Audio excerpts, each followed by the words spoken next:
Morning बच्चों। देखो क्या पढ़ रहे थे अपन लास्ट क्लास में, मैं आपको एंगल समझा रहा था, ठीक है ना। तो इससे पहले वाली जो क्लास थी मैंने आपको एक्यूट एंगल समझाया था, राइट एंगल समझा दिया था। आज अपन समझेंगे ऑब्ट्यूज एंगल, ठीक है। थर्ड जो टाइप होगी वो है ऑब्ट्यूज, ठीक है, ऑब्ट्यूज एंगल। अब ये ऑब्ट्यूज एंगल क्या होता है बताओ, आप लोगों ने पहले पढ़ रखा होगा ना छोटी क्लासेस में। देखो जो एंगल क्या होगा, 90 से तो ग्रेटर देन होगा और 180 से लेस देन होगा, ठीक है। इस तरीके के जो एंगल होते हैं, जो ग्रेटर देन होते हैं किससे, 90 डिग्री से, और लेस देन होते हैं 180 डिग्री से। मतलब सिंपली बिटवीन, ये जो एंगल बनेंगे वो कहां पे बनेंगे, बिटवीन 90 डिग्री टू 180 डिग्री। इस तरीके के जो एंगल होते हैं उनको आप बोलते हो क्या, ऑब्ट्यूज एंगल, ओके। उसके बाद जो नेक्स्ट जो टाइप आएगी मेरे पास एंगल की, स्ट्रेट लाइन, या फिर बीए पे बोला था मैंने, याद करो आपको, स्ट्रेट लाइन, ठीक है। स्ट्रेट लाइन में जो एंगल बनेगा वो सीधी सी बात है, इस तरीके से अपनी लाइन होगी, जहां पे इसको इनिशियल लाइन बोलेंगे, इसको टर्मिनेटिंग लाइन बोलेंगे। ये वाला जो एंगल होगा ये एग्जैक्ट 180 डिग्री का जो होगा उसको आप बोलोगे क्या, स्ट्रेट एंगल, ठीक है। सॉरी यहाँ पे मैंने लाइन लिख दिया, ये स्ट्रेट एंगल होता है। क्या होता है बच्चों, स्ट्रेट एंगल, ठीक है। बेबी के अपन इसको स्ट्रेट लाइन बोलते हैं, पर स्ट्रेट एंगल की जो वैल्यू होगी वो आपकी कितनी होगी, एग्जैक्ट 180 डिग्री होगी, ओके।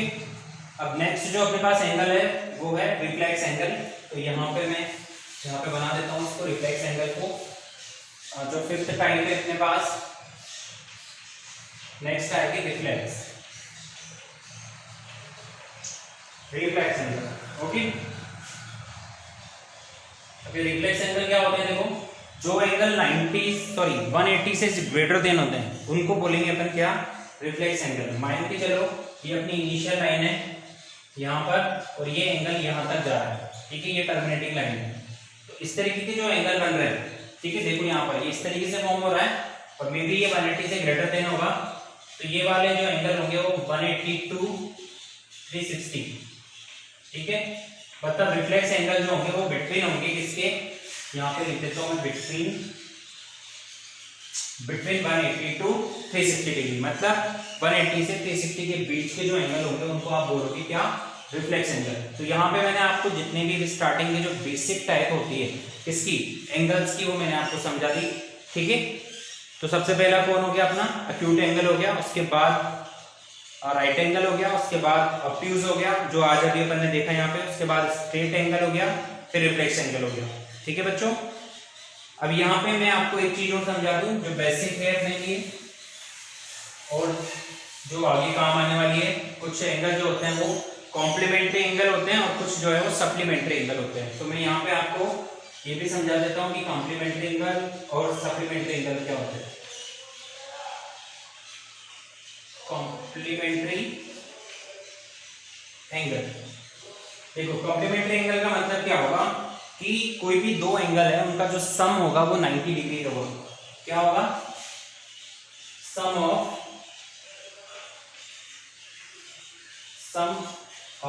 टू एंगल,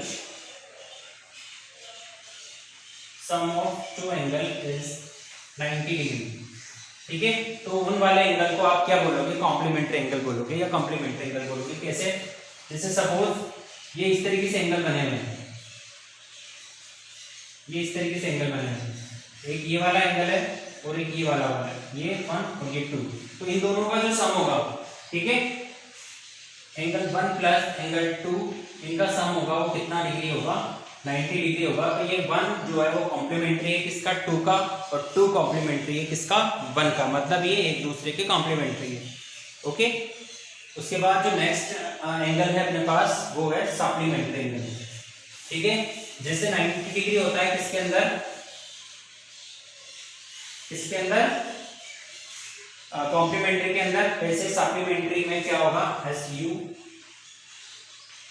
ये सप्लीमेंट्री एंगल हो गया, और उनका जो सम होगा क्या होगा, 2 एंगल whose sum is, देखो 2 एंगल यहाँ पे उनका whose sum तो सम इज कितना डिग्री, 180 डिग्री।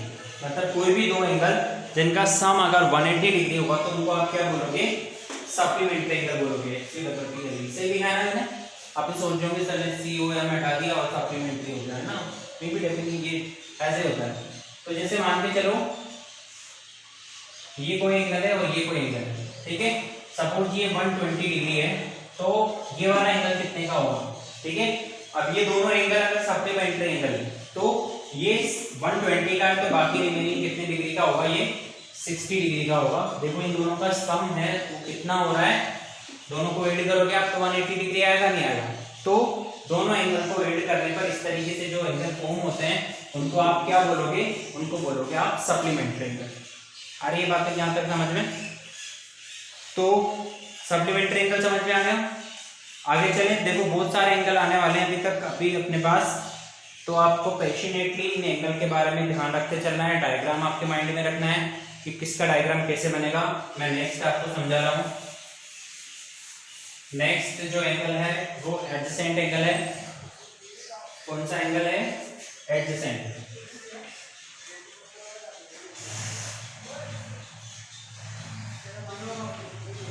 एडजेसेंट एंगल,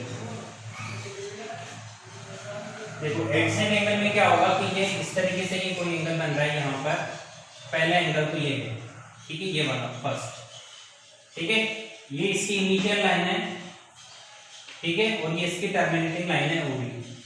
पर मान के चलो एक और एंगल फॉर्म हो रहा है जो कि ओबी से फॉर्म हो रहा है। मान के चलो ये इस तरीके से एक और एंगल फॉर्म हो रहा है, ठीक है, ये वाला, ये इसको ऐसे समझो, ये एक और एंगल फॉर्म हो रहा है ओसी।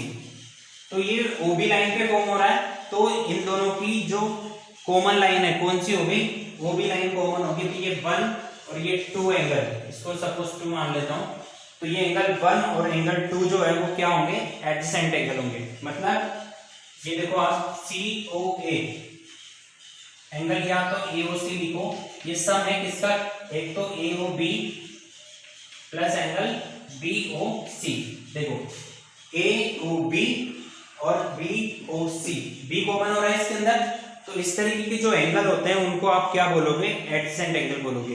क्या बोलोगे बच्चों, एडजेसेंट एंगल बोलोगे, क्योंकि उसके अंदर क्या होगा, एक एंगल जो है वो क्या होगा, कॉमन होगा। Two angle are adjacent if they have a common vertices, a common arm and their non common arm are on different side of the common arm, ठीक है। देखो क्या होगा, एडजेसेंट कब बोलेंगे, यहाँ पे मैं लिख दूं if they have a common vertex, यहाँ पे लिख देते हैं if they have common vertex. देखो इसको क्या बोलोगे आप, कॉमन वर्टेक्स बोलोगे। इधर भी ये जहां पे जा रहा है और ये जो है तीनों एंगल का जो है, सॉरी दोनों एंगल का कॉमन वर्टेक्स है। तो एडजेसेंट एंगल में क्या होगा कि if they have common vertex, a common arm, यहाँ पे देखो अ common arm, a common arm and their non common arms are and their non common arms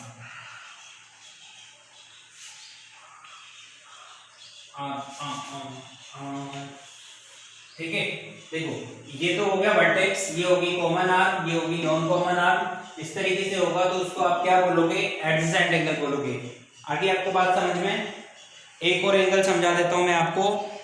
next है लीनियर पेयर ऑफ एंगल। देखो straight angle मैंने समझाया था आपको इससे पहले, ठीक है ना। तो लीनियर पेयर भी जो है उसी पे बेस्ड होता है। देखो लीनियर पेयर के अंदर क्या होगा, नेक्स्ट जो है वो लीनियर पेयर, एलपी बोलेंगे इसको जब भी अपन क्वेश्चन करेंगे, लीनियर पेयर। तो लीनियर पेयर किसको बोलेंगे, देखो यहाँ पर ये स्ट्रेट लाइन हो गई, ये वाला एंगल और ये वाला एंगल, ये एंगल 1 है एंगल 2 है, तो इन दोनों का जो सम होगा वो क्या होगा, 180 होगा, ठीक है। एंगल 1 प्लस एंगल 2 इनका सम जो है वो क्या होगा, 180 होगा। इसी को आप क्या बोलेंगे, लीनियर पेयर, ठीक है। मैंने हो सकता है जब ये अपनी क्लास स्टार्ट हुई थी उस टाइम पे मैंने आपको सॉरी इससे पहले वाली जो क्लास थी उसमें मैंने आपको समझाया हो कि लीनियर पेयर क्या होता है। ओके बच्चों, तो इसमें बोल रखा है कि the non common arm B A and B C. देखो यहाँ पर ये इस तरीके से नॉन कॉमन, ये बी है, ये सी है, ये ए है और यहाँ पर ये डी है। तो नॉन देखो ये तो क्या हो गई, बी डी तो क्या हो गई, कॉमन आर्म हो गई, ठीक है। और ये वाले एंगल इस तरीके से बन रहा है, तो इन दोनों का जो सम होगा वो 180 डिग्री होगा। इसको आप क्या बोलोगे, लीनियर पेयर बोलोगे, ठीक है बच्चों। बाकी का जो है अब नेक्स्ट क्लास में पढ़ेंगे अपन। Okay, thank you.